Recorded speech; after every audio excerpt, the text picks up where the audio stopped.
ሰላም ውድ ቻናሌ ተከታታዮች፣ እንግዲህ ዛሬ የማቀርብላችሁ ጥያቄና መልስ ነው። ከዚህ በፊት የስንዴ ሴቴ አዘገጃጀት የሚለው አንድ ቪዲዮ ለቅቄ ነበር።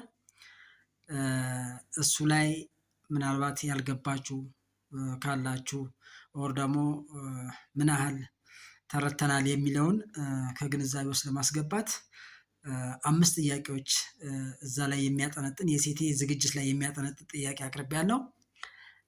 እንግዲህ ምናልባት ይህን ጥያቄ እያነበብኩ መልሱን እነግራችኋለሁ። ምናልባት መልሱን ከማየታችሁ ወይ መልሱን ከመናገር በፊት ጥያቄውን ካያችሁ በኋላ ራሳችሁን መልስ እየሰጣችሁ ትሄዳላችሁ። ከዛ ምን ያህል ከ5 እንደመለሳችሁ በኮመንት ሴክሽኑ ላይ ትጽፉልኛላችሁ። ያልገባችሁም ጥያቄ ካለ ትጠይቃላችሁ። እንግዲህ ቀጥታ ወደ ጥያቄዎቹ እንሄዳለን። የመጀመሪያው ጥያቄ ወይም አንደኛ ጥያቄ ለሴቴ ስራ የተመረጠ የስንዴ እሸት መሆን ያለበት ሀ በአበባው ፈንድቶ ብናኝ ከረጨ በኋላ፣ ለ እሸት ከሽፋኑ ወይም ቡት ሊፍ ወጥቶ አበባ ሳይከፍት በፊት፣ ሐመሩሃ ዘሩ መጥበቅ ከጀመረ በኋላ፣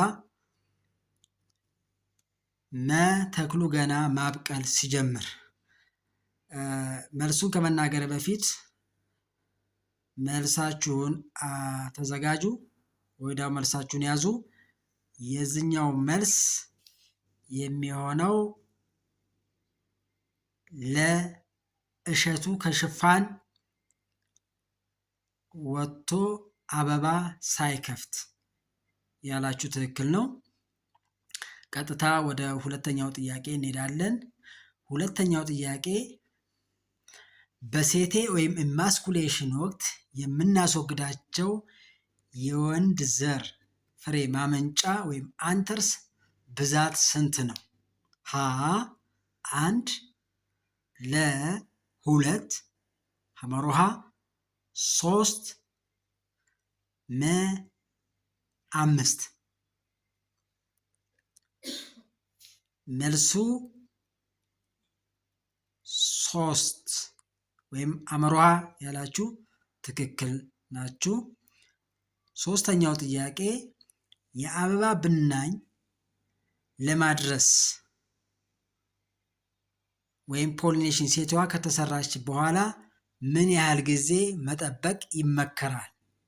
ሀ ከ10 ቀን በኋላ፣ ለ ከ1 እስከ 3 ቀናት ወይም ሴቷ እስኪዘጋጅ፣ ሐመሩሃ ወዲያውኑ፣ መ ከ1 ወር በኋላ። መልስ ለ ከ1 እስከ 3 ቀን ወይም ሴቷ እስኪዘጋጅ ያለ ትክክል ነው። አራተኛው ጥያቄ በሴቴ ዝግጅት ወቅት የሴቴን ስቲግማ ክፍል ብንጎዳው ምን ሊከሰት ይችላል?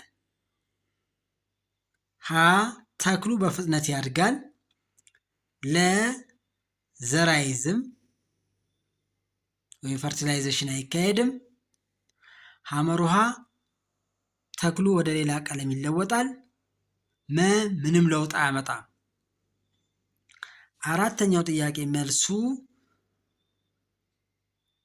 ለ ካላችሁ ዘር አይዝም ወይም ፈርቲላይዜሽን አይካሄድም ካላችሁ ትክክል ናችሁ።